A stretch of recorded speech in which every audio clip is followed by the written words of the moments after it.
কঠিন ময়দানে যেদিন আল্লাহর সামনে আপনি ওইটা দাঁড়াবেন, সেদিন যদি আপনার আমল নামার মধ্যে দেখে যে কোনো কোরআনের খতম নাই, তাহলে আল্লাহর সামনে কি জবাব দিবেন? আমার নবীর সামনে আপনি কি জবাব দিবেন? নবী যদি বলে উম্মত এই কোরআনের জন্য দান দান বাংলাম, কোরআনের জন্য রক্ত জড়াইলাম, কোরআনের জন্য পেটে পাথর বানালাম, কোরআনের জন্য অপমানিত হইলাম, সেই কোরআন তোদের কাছে আমানত রাখছি, একটা দিনও আমার কোরআনটা খতম দিলি না। আজকে যে তোর আমল নামা আল্লাহ আমার হাতে দিল, আমি আমার মালিকের সামনে তোরে উম্মত বলে কেমনে পরিচয় দেই? শুধু কি হাক্কুর হুক্কুর জিকির করছো এটা দিয়ে আমি পরিচয় দিতে পারবো?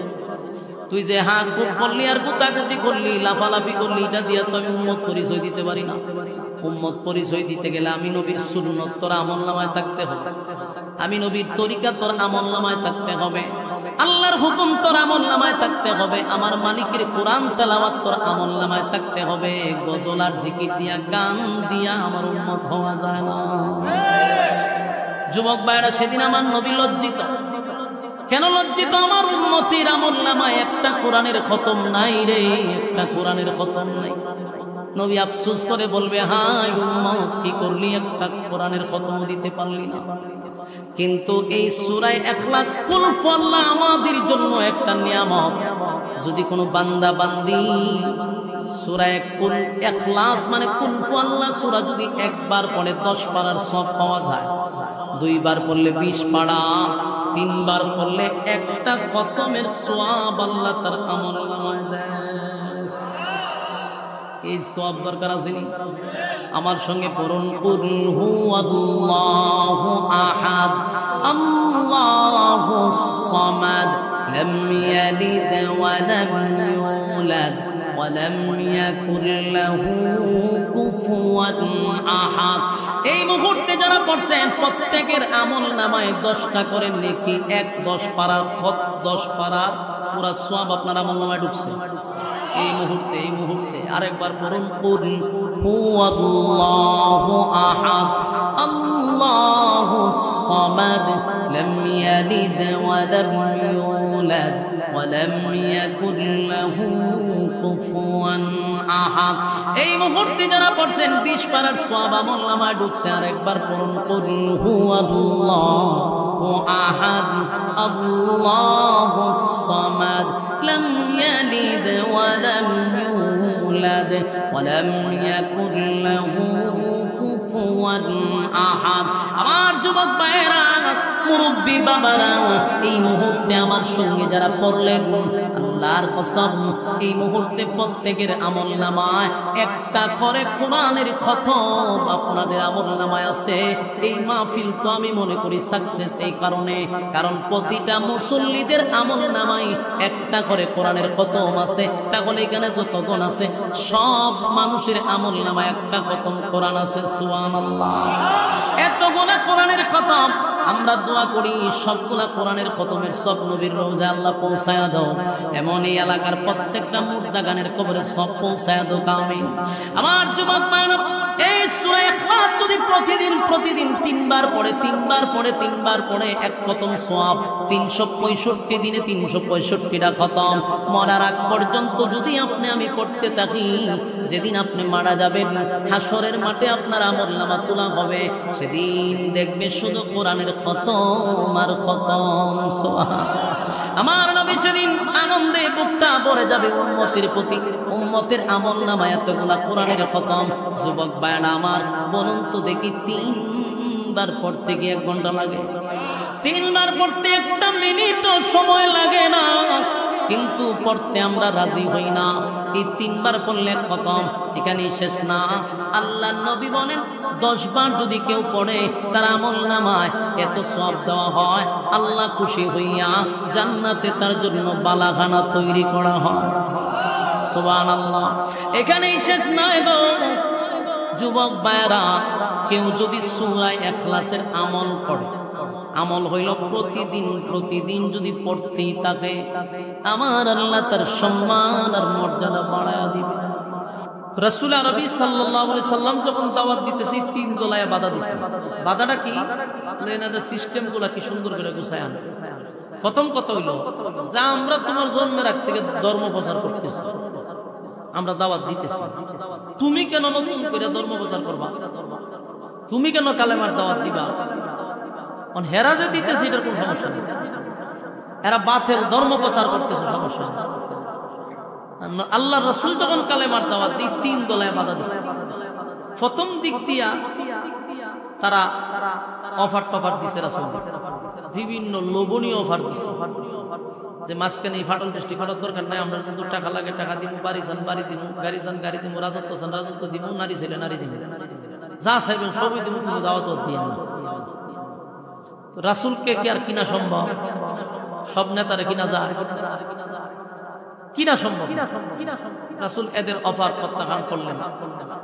তারা কোনোভাবেই যখন রাসূলের সাথে পারল না, শেষে তারা সব মক্কার নেতা বেতা লইয়া রাসূলের কাছে সরজমিনে আসছে।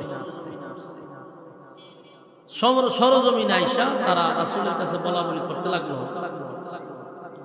যে আপনার জন্মের আগ থেকে আমরা আমরা আপনার জন্মের আগ থেকে ধর্ম প্রচার করি, আপনি নতুন করে এইটা প্রচার করার কি দরকার? 2 নম্বর হলো আপনি যেই আল্লাহর দাওয়াত দেন, আমরা তো সেই আল্লাহরই দাওয়াত দিই। কথাটা যেন বুঝার আছে। বলুন, এরা কি আল্লাহর দাওয়াত দেন? এরা কি বলতেছে? আপনি যেই আল্লাহর দাওয়াত দেন, আমরা তো সেই আল্লাহরই দাওয়াত দিই। তাহলে অনর্থক কেন আপনি ধর্ম প্রচার কইরা সমাজের মধ্যে ফাটল সৃষ্টি করতেছেন, বংশে বংশে মাইল লাগাইতেছেন? তুই কেন? তো আসলে এদের কথা অনুযায়ী বোঝা যায় আল্লাহর নবী যেই আল্লাহর দাওয়াত দেয়, এরাও কয় সেই আল্লাহরই দাওয়াত দেয়। তো দ্বন্দ্ব থাকার কথা না। আল্লাহ যদি একজন হয় তাহলে মাঝখানে তো দ্বন্দ্ব করার দরকার নেই। কিন্তু রাসূল তাদেরকে বলল যে আপনারা যেই আল্লাহকে আল্লাহ বলে ডাকেন, আপনাদের আল্লাহ বলা আর মুমিনের আল্লাহ বলার মধ্যে উল্লেখযোগ্য বেশ কম আছে। খালি বেশ কম না, মাঝখানে বহুত বড় বেশ কম আছে। আপনারা গ্রামে হিন্দু আসেনি? আমার গ্রাম আছে। এরাও আপনারা মাঝে মধ্যে বালাপুরা জিগাইলে কি করে জানেন? উপর আল্লাহ বালা রাখছে। আমি প্রায় সময় রাস্তা পাইলে জিগায়, দাদা কি অবস্থা? কয় হ্যাঁ উপর আল্লাহ ভালো রাখছে। দেখবি যে উপর আল্লাহ কিতা কই যে তোমরা আল্লাহ আমরা মতে এইভাবে বোঝায় আমার আল্লাহ তো আমি বলতাম দাদা কারণ আল্লাহ আপনারও এক, আমার একটা। মাঝখান দিয়ে আপনারা হিন্দু মুসলিম মাঝখান দিয়ে দ্বন্দ্ব করে আপনি দিলেন কি ভিন্দা রাখছেন, আমি লম্বা বাঞ্জি ভিন্দা রাখছি, 2টা বেশ কম করে নাতি এত তো বোঝার দরকার নাই, তাও পুরানো যাবে যাও। হ্যাঁ, আমি শ্রদ্ধা ধরছি থাকতেন না, কারণ 1500 বছর আগেও রাসূলের কাছে এই কথাটাই কইছিল যে আপনি যেই আল্লাহর দাওয়াত দেন, আমরা সেই আল্লাহর দাওয়াত দিই। আর আমরা যখন আমি জিগাইলাম আপনি কেমন আছেন, আপনি আমার উপরে দেখান, উপরে তো আমরা আল্লাহ আল্লাহর বলতেছেন, একই আল্লাহ। উপর আল্লাহ তো একজন, উপর আল্লাহ একজন, বিশ্বাস করে এরা। কিন্তু বেশ কমটা কোথায়? এই বেশ কমটা রাসূল এদেরকেও বলছিল। আর এখন আপনি মিলাই দেখবেন সেম ব্যবধান নেই। আল্লাহ রাসূল তাদেরকে বলল আপনারা যেই আল্লাহর দাওয়াত দেন, আমিও সেই আল্লাহর দাওয়াত দিই, কিন্তু আল্লাহ বলার মধ্যে বেশ কম আছে। বেশ কম রইল। আমরা যেই আল্লাহকে আল্লাহ বলি, আমাদের ইয়াকিন আর বিশ্বাস হলো আমাদের আল্লাহ একজন। আমরার দিশব ঘুরে বেরিয়েছে, আমরা আল্লাহ কয়জন? আমরার ইয়াকিন বিশ্বাস আমাদের মালিক এক, অদ্বিতীয়। এটার মধ্যে কোনো বেজাল আছে? কোনো বেজাল নেই। আমাদের আল্লাহ বলাটার মধ্যে কোনো বেজাল নেই। আমরা একজন বলে বিশ্বাস করি। কিন্তু হিন্দুরা আল্লাহকে আল্লাহ বলে ঠিক, এটা বাস্তব কথা। আল্লাহর আল্লাহ করে, আমি নিজেও কথা বলছি, বারবার উপর দেখায় উপর আল্লাহ। কিন্তু ঘটনাটা হইল এরাও আপনি বসায় জিজ্ঞাসা করবেন, এরা আল্লাহকে আল্লাহ বলে ঠিক, কিন্তু এক অদ্বিতীয় হিসাবে বিশ্বাস করে না। এরা একজন বিশ্বাস করে না, আল্লাহকে আল্লাহ বলে ঠিক, একজন বলে বিশ্বাস করে না। আরো কিছু নমুনা আপনারা দেখেন। আমরা কোনো কিছু দরকার হলে সাইকার কাছে, আমরা চাওয়ার সময় আল্লাহর কাছে চাই। আমাদের অসুস্থ হইলে সুস্থতার জন্য আল্লাহর কাছে চাই, আমরা অভাবে পড়লে আল্লাহর কাছে চাই, সবকিছু মালিকের কাছে আমরা চাই। কিন্তু কোন হিন্দুরে দেখবেন না আপনি এইভাবে আল্লাহর কাছে চাইতে। এরা যখন কিছু চাওয়ার মনে হয় তখন মানব ঘরে ঢুকে, ঢুকে ওই যে খালি মাঝি বাবার করে তারা সিটার কাছে গিয়ে আমার কিছু নাহলে সরস্বতী মার কাছে আনালে দুর্গা মার কাছে। বাস্তব না বাস্তব? তুই না উপরল্লার উপরল্লই সাওয়ার সময় খালি মার কাছে গেলে, সাওয়ার সময় সরস্বতী মার কাছে গেলে, সাওয়ার সময় দুর্গা মার কাছে গেলে। ওই যে রাসূল বলছিল আপনাদের আল্লাহ বলা আর আমাদের আল্লাহ বলার মধ্যে উল্লেখযোগ্য বেশ কম। এই হিন্দুদের মধ্যে আর আমাদের মধ্যে বেশ কম রইল এটা। এরা আল্লাহরে এমনি ফরমালি হিসাবে মানে, ওই জন্যই সূরার নাম হইছে ইখলাস, খাঁটি। কারণ এরা আল্লাহ বলাটা হইল ফরমালি, আমাদের আল্লাহ বলা হইল খাঁটি। সূরার নাম রাখছে খাঁটি। এরা সাওয়ার সময় আল্লাহর কাছে, এরা মান্ডব করে ঢুকবে, মান্ডব করে ঢুকে নিজের হাতে যেটি বানাইছে, হাসা দিয়া যেটি লাঠি ঢুকাইছে, ইডির কাছে গেছে দেখুন বই চাই বইটির কাছে। বলুন আমরা কি কোন বস্তুর কাছে চাই, কোন সৃষ্টির কাছে চাই?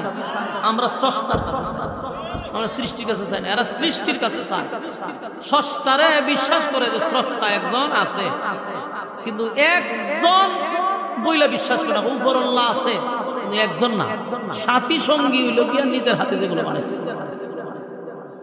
নিজের হাতে যেগুলো বানাইছে এটি আল্লাহর সাথী সঙ্গী মনে করে, আল্লাহর সহযোগিতা মনে করে। এই জন্য এদের সাথে আমাদের কোনোদিনও মিলবে না। এই বলাই ওই হারে ধরে লই, আমার ধরে লই, আমি যে কইলাম যে বেজালটা করবো, ওইখানে বাসি বাজার চিন্তা করছেন? এরা হচ্ছে খাট একটা পাইছে গলা, এটা লই কতবার ছবি তুলবার ফেসবুকে ছাড়বো, বারানাতে পড়তে ছাপাই দিত যে একটা খাট লাগাইছে গলা। ভলান্টিয়ার দায়িত্ব কি দেবি জানা? এই ভলান্টিয়ার এই ফলাফান গুলার একটু দৌড়াই দেওয়ান জানা? মাঝখান যদি কেউ কথা কয় তখন মনোযোগ জায়গা আর বক্তার কথা ও গুছালো হয়ে যায়, কোন সময় গুছালো হয় না। এখানে এরপরও বাঁশি বাজাইতে আছে। এগুলো ভলান্টিয়ারের কাজ। এখন শুনেন কথাগুলি, মনোযোগ দেন। আর মনোযোগ কেমনি দিতেন? মাঝখান থেকে বামা ডুবাই দেন। তো এদেরকে আল্লাহ রাব্বুল আলামিন বা আমাদের আল্লাহ বলা, এদের আল্লাহ বলার মধ্যে বেশ কমটা এই জায়গা যে আমরা এক অদ্বিতীয় হিসাবে বিশ্বাস করি। আমরা এটা বিশ্বাস করি যে আমাদের দেনেওয়ালা একমাত্র আল্লাহ, আর এরা মনে করে দেনেওয়ালা কালী মা, সরস্বতী মা, দুর্গা মা, আরো মা আছে, আরো মার অভাব না। তো চাওয়ার ক্ষেত্রে চাইতে হবে আল্লাহর কাছে। যদি কোন সৃষ্টির কাছে আপনি চান তাহলে আপনার আল্লাহ বলাটা খাঁটি না, আল্লাহ বলার মধ্যে ভেজাল আছে। এই হিন্দুদের মধ্যে আরেকটা দলের মিল পাই আমি, আরেকটা দলের মিল আছে। এরা আবার নিজেরা হিন্দু দাবি করে না, খ্রিস্টানও দাবি করে না, বৌদ্ধ দাবি করে না, মুসলমান দাবি করে। কিন্তু এদের মধ্যে আর হিন্দুদের মধ্যে একটা মিল হইল, হেরা চায় মার কাছে আর এরা চায় বাবার কাছে। এই মা আর বাবার মধ্যে বেমিল আর একবার পুরা মিল। হেরা মার কাছে চায় আর এরা বাবার কাছে চায়। তো দুটার আকীদা তরিকা তো এক, খালি মা আর বাবার মধ্যে বেশ কম। আমরা চাই আল্লাহর কাছে, আর যারা বাবার কাছে চায় হেরার মধ্যে আর হিন্দুর মধ্যে কোনো বেশ কম নাই, কোনো বেশ। এরা হইল মা পূজারি, এরা হইল বাপ পূজারি। দুটার স্থান এক জায়গায় হবে হাসরে। এটি যেমন চিরস্থায়ী জাহান্নামী, এটিও চিরস্থায়ী জাহান্নামী। আল্লাহকে আল্লাহ বলে যদি বিশ্বাস করো, বাবার কাছে চাষ করে, ল্যাংটার কাছে চাষ করে, জড়ার কাছে চাষ করে, তুই আর খালিমার মধ্যে বেশ কম কথা। ভিডিও তো ল্যাংটা খালি কাপড় ভরায় রাখছে। এই সমস্ত জায়গার থেকে ফিরে যতদিন না আসবেন, আল্লাহর কসম জান্নাতের আশা করা যায় না। কারণ ক্যান্সারের আনসার আছে, কিন্তু শিরিকের কোন আনসার নেই। কেউ যদি শিরিক করে শেষ, জিন্দেগি বরবাদ। এই ক্যান্সার আর ভালো হবে যেন সব কিছুর মূলে হলো আমার ইমান। ইমান টিকায় রাখতে হবে। ইমান টিকায় রাখতে গিয়ে আমাদের এটা মাথায় রাখতে হবে যে আল্লাহ ছাড়া কারো কাছে আমার এই মাথাটা আমি নত করব না।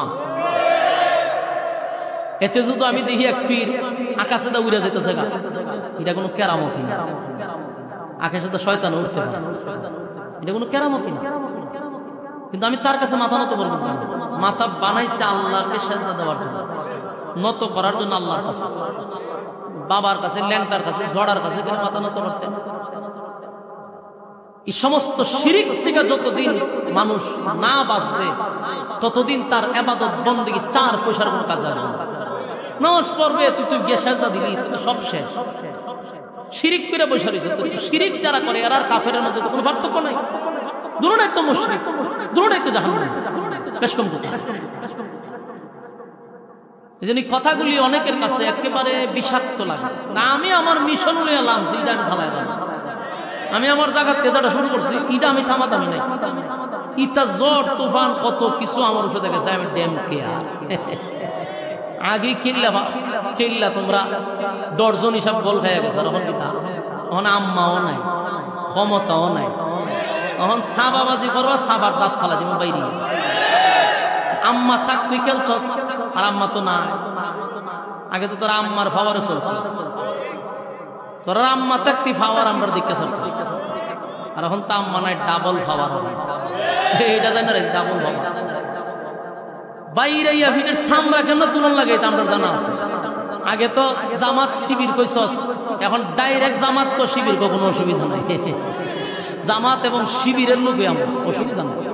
কেমনে কুবা শামসুর মতো কুবাইতে হয় তা জানা আছে।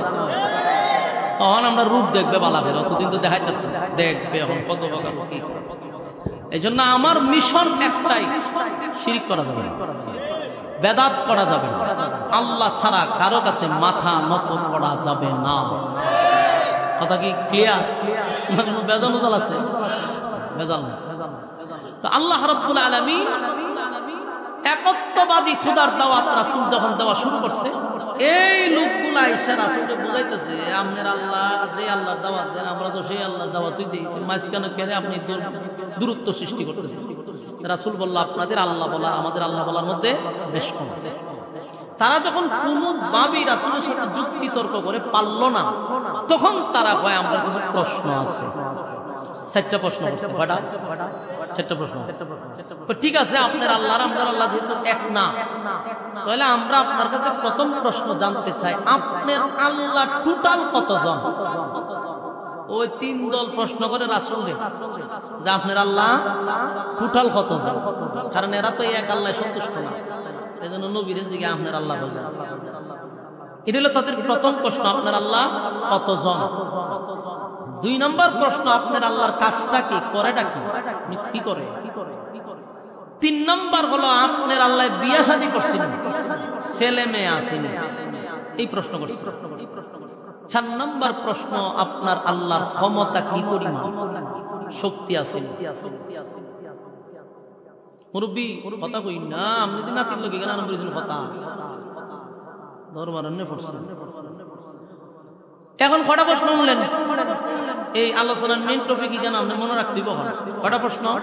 এই 4 প্রশ্নের জবাবে কিন্তু সূরা নাজিল হয়েছে, আমরা এখানে রাখতে হবে। 4টা প্রশ্ন করছে। প্রথম জবাব, আপনার আল্লাহ কয়জন।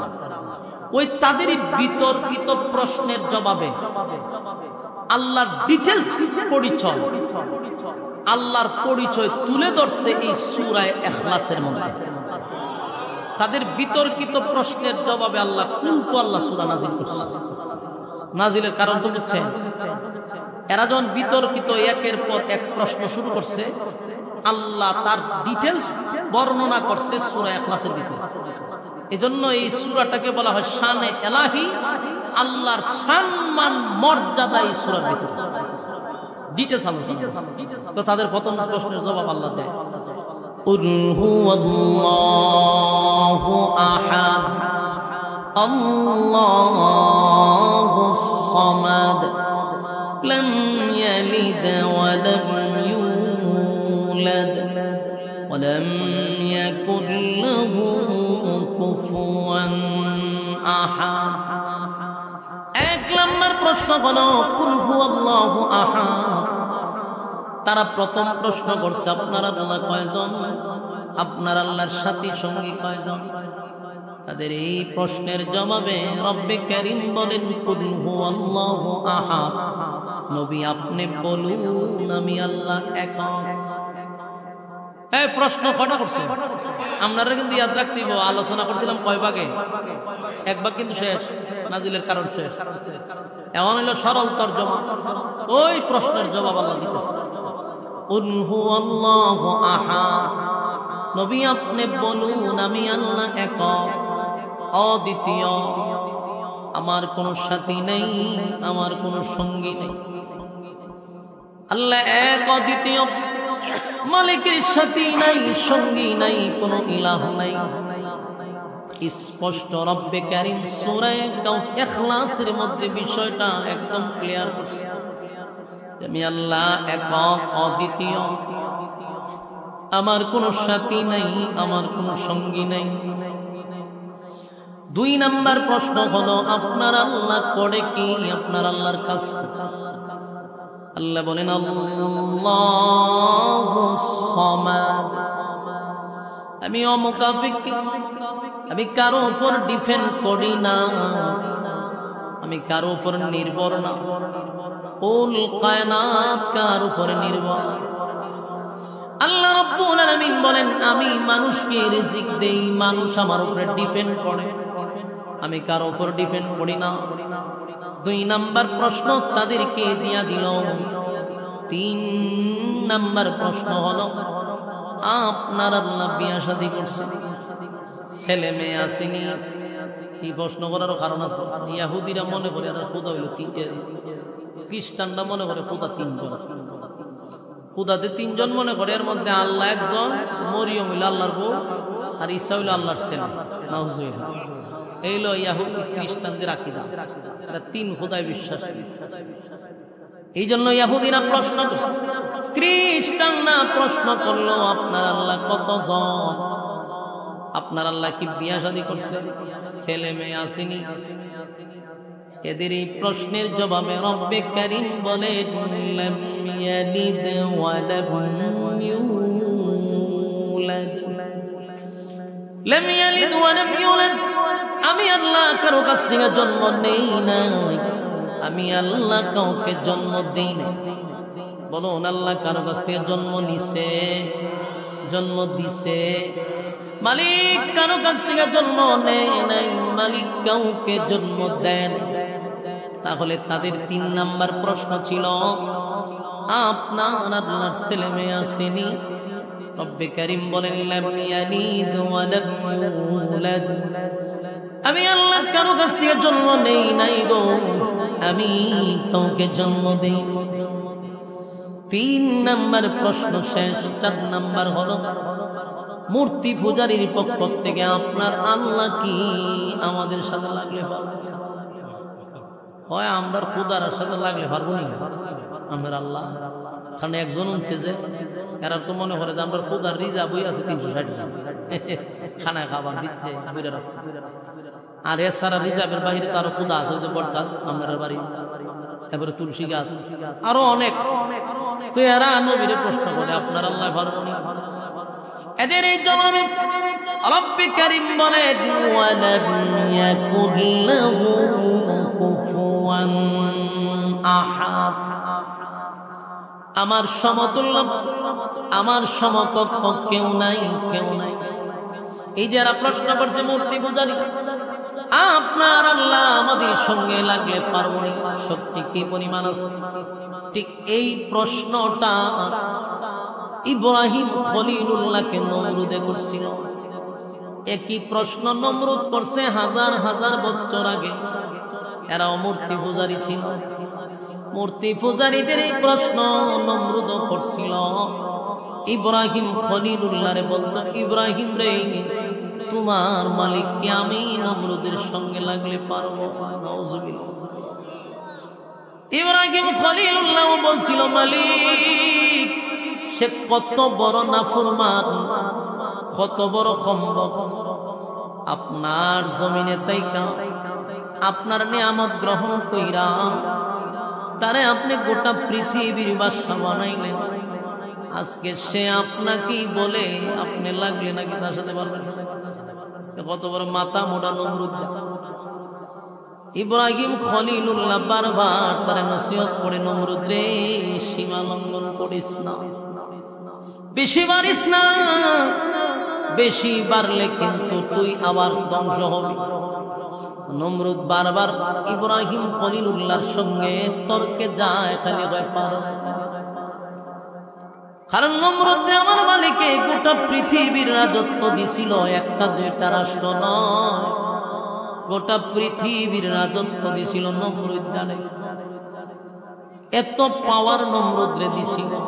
পাওয়ার পাইয়া নমরুদ বারবার আল্লাহর সঙ্গে যুদ্ধ করতে চায়। একবার তো তীর মারছে উপরে। আল্লাহ ফেরেশতাদেরকে দিয়া তীরের মধ্যে রক্ত লাগাইয়া দিছে।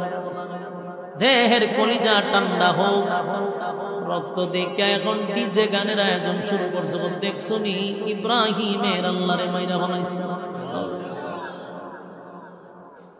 ইব্রাহিম খলিলুল্লাহ বলে, মালিক আপনি তো তার তীরের মধ্যে রক্ত লাগাইয়া দিছেন, আর এই রক্ত দেখাইয়া মানুষকে আরো বিভ্রান্ত করতেছে, মানুষকে আরো পথভ্রষ্ট করতেছে। মানুষের কাছে গিয়া কয় ইব্রাহিমের আল্লাহরে মাইরা লাইছে। আল্লাহ তার একটা ব্যবস্থা আপনি করেন, কিন্তু মালিকের তো মায়া দয়া বেশি, তাই নমরুদ রে খালি ছাড় দেয়। নমরুদ সীমা লঙ্ঘন করছে, ইব্রাহিম খলিলুল্লাহ রে পর্যন্ত আগুনে নিক্ষেপ করছে।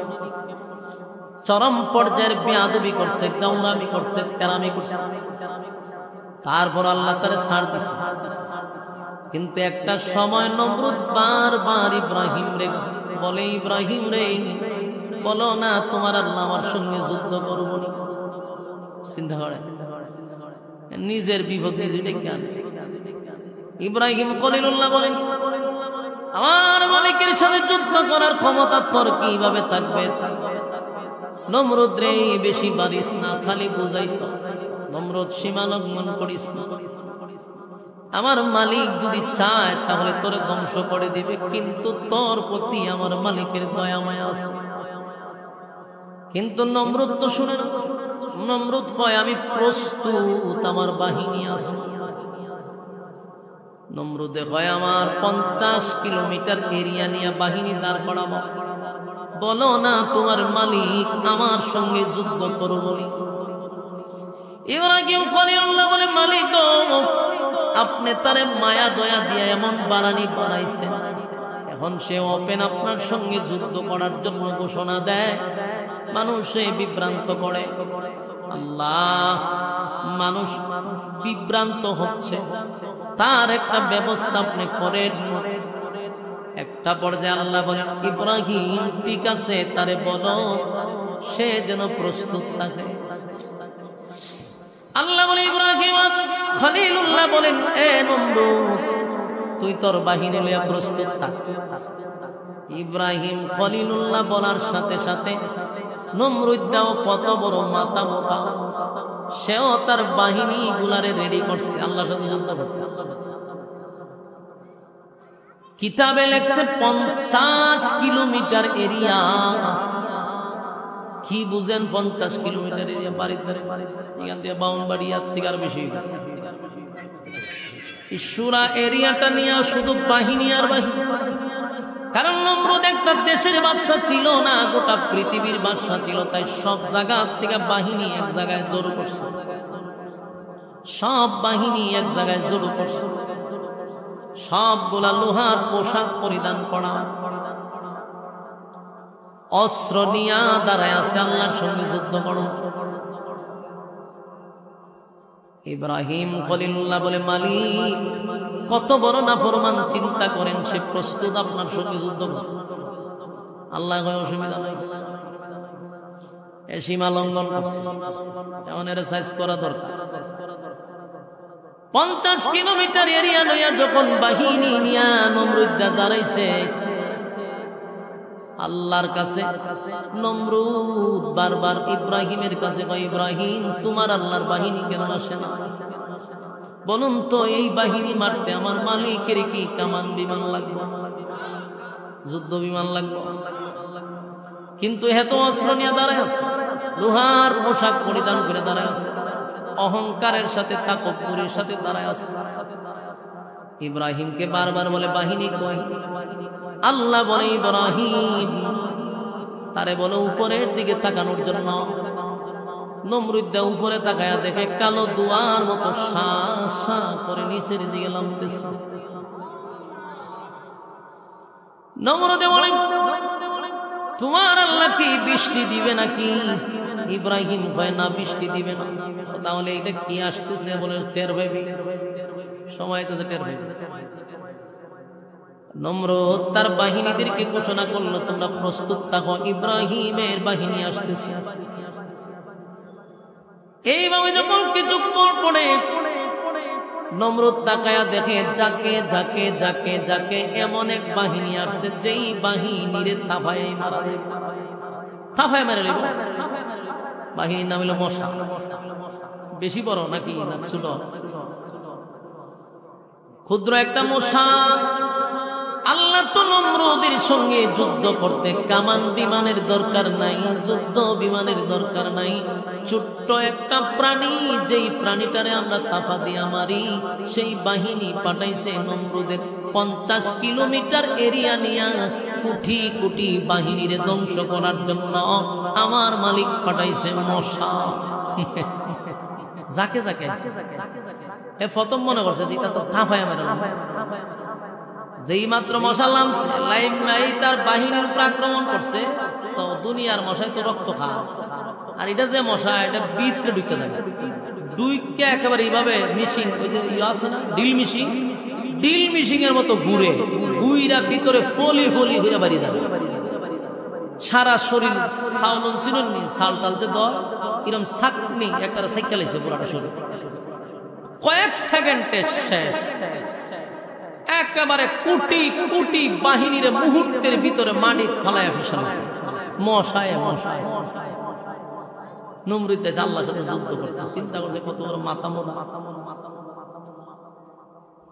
নমরুদ দ্বারা এখনো ধরছে, এই বাহিনী আইয়া এর বাহিনীরে ধরছে, নমরুদের ধরছে না। নমরুদ দাঁড়ায় খালি ছায়া তামাশা দেখতেছে যে কিরে দৌড়ে আর মাটি পুরা কুতুরের ভিতরে চাটনি বানায় না, সালনির মতো ছায়া। নমরুদ ভয়ে দৌড়ায় ঘরের ভিতরে ঢুকার চেষ্টা করছে, কোন মশায় তারে ধরে না। কিন্তু একটা মশা ছিল, এই হাজার হাজার কোটি কোটি মশার মধ্যে একটা ছিল প্রতিবন্ধী। হাত পাও নাই, প্রতিবন্ধী যেগুলা বিতলা থাকে বাস্তব নেই, ফাওটাও যেদিন নাই, ফাও না তেল লাত মেরে ফেলা দিব, এত সের ফাও নাই, কিন্তু এখন লাত মারো তঞ্জু জিজ্ঞেস বলে রে লাত দে মার ফাও নাই বে, কিন্তু এরপরে কথা দেখবেন আপনার থেকে উৎসাহ আত নাই সর মেরে দাঁত করে তোকে আত তুই না তুই জোর মারবি কি তার এরা বিতলা থাকে। এই যে প্রতিবন্ধী মশা, আল্লাহ আমারে কোন খামে পাঠাইছে, সবজি যার যার ডিউটি পালন করতেছে, যুদ্ধ করে হুতায় লেতেছে। আমি যে বইতে পারি না, খারিতে পারি না, আমার দুই ভাব না। আল্লাহ তোরে দিয়া বড় কাজ করা, টেনশন কোনো কারণ নেই। ওই শেষে করলো কি, এই প্রতিবন্ধী মশারে পাঠাইছে নমরুদের কাছে। নমরুদের বড় বেটা তো নাক বড়, এই নাকের ভিতর দিয়ে এই প্রতিবন্ধী মশা ঢুকে গেছে, মুহূর্তের ভিতরে ঢুকে গেছে, ঢুকে ডাইরেক্ট হেড অফিসে গেছে। মগজ মগজ আল্লাহ ভাই জিব্রাইলের সাথে পুরা যোগাযোগ করো, জিব্রাইল আইছে, তোমার দায়িত্ব হইলো এখানে। ওই মশায় আবার জিব্রাইলের ফোন নাম্বার রাখছে যে বস কি করতে হবে আমার একটু বইলা দিয়া। জিব্রাইলে কয় যে আমার পক্ষ থেকে যেটা বলা হইবে হইলো তোমার কাজ হইলো এই মগজে বসে থাকা, আর কিছুক্ষণ পরে পরে তোমার মধ্যে একটা ইনসুলিন লাগানো আছে সুই, এটা জায়গা মতো ঢুকাইবা। আমি কইলে ছাড়বা আর আমি বললে আবার ঢুকাইবা। মশা কয় ঠিক আছে বস, আপনার যেভাবে কইতেছেন এইভাবে আমি কাজ করে যাবো, অসুবিধা নেই। তো ওখান থেকে জিব্রাইলে বাতায় দেয়, হ্যাঁ বসে রয়েছে জায়গা। প্রথম যে সময় সুইটা ঢুকাইছে, নমরুদ না হইলো তিনা তো ফুটছে লাভ দিয়া। এত আপনি বুঝেননি, একটা মশায় যদি মগজ খামড় দেয় সর্বনাশ। খামড় দিছে পরে হাতে তিনা তো ফুটছে, লাফাইতে লাফাইতে ফুটছে, লাফায় আর টাফায়, যা পায় তা দিয়া মাথায় বাইরা, ওয়ালও বাইরা, হাত দিয়া বাইরা, যা পায় তা দিয়া মাথায় বাইরা। ব্যথা তো কমে না, পাগলের মতো দৌড়াইতেছে, অন্য কোনো মশা তারা ধরছে না, দৌড়ে লাফায় মাথার বাইরে, কোনো কামা না। এরপরে সামনে জুতা একটা জুতাটা মারছে বাড়ি, জুতাটা বাড়ি দিতেই জিব্রাইলও তারে ফোন দিছে যে রে সুই বাইর কর, সুই বাইর করছে, ব্যথাটা একটু কমছে। নমরুদে চিন্তা করলো ওয়ালও বাইরিলাম, হাত দিয়া পাইলাম, লাড়ি দিয়া বাইরিলাম, কোনো কাম হইল না, জুতার বাড়িয়ে ব্যথা কমে আলো না। নিশ্চয়ই জুতার মধ্যে কোনো ওষুধ আছে। তখন জুতা দেখে আর চিন্তা করে ঘটনাটা কি। আবার কতক্ষণ বয়ে রয়েছে মশাই, আবার মগজের ভিতরে সুই ঢুকাইছে। তো জুতাটা বাড়ি দিল, ব্যথা ছেড়ে দিল। এখন জিবরাইল কই দিল তোর দায়িত্ব, জুতাটা বাড়ি দিব, ছেড়ে দিব। শুরু হয়েছে এই ডিউটি অনেকদিন পরে। আপনারই কোন একটা মানুষ তার কপালে কতক্ষণ জুতাটা বাইরে নিয়েছে, বাইরিতে বাইরিতে ব্যথা, রাতটা তো ব্যথা দিয়েছে। শেষে চিন্তা হলো যে একা একা জুতাটা বাইরে নিয়ে সম্ভব না, একটা চাকরি কেউ দেওয়া দরকার। নিয়োগ দিছে যে জুতাটা বাইরিব মাসে এত 1000 টাকা বেতন। পালা খামিছে না আপনারা বুঝেননি কথা। একজন গোটা পৃথিবীর বাদশা, এটা আমরা শেখ হাসিনার বাদশাই না, বাংলাদেশের রাজত্ব না, গোটা পৃথিবীর বাদশা ছিল নমরুদ। হেরে জুতাটা বাইরে নি সাধারণ কথা।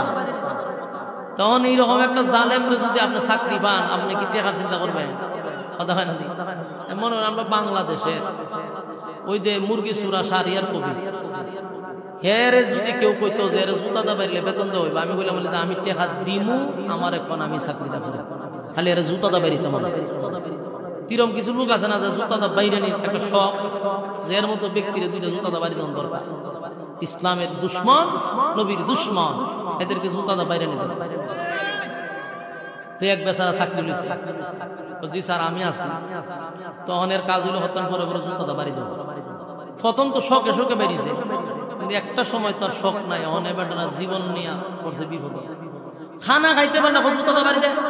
বাথরুমে যেতে পারে না, জুতাটা বাড়ি দেয়। কোনো ঘুমাইতে পারে না।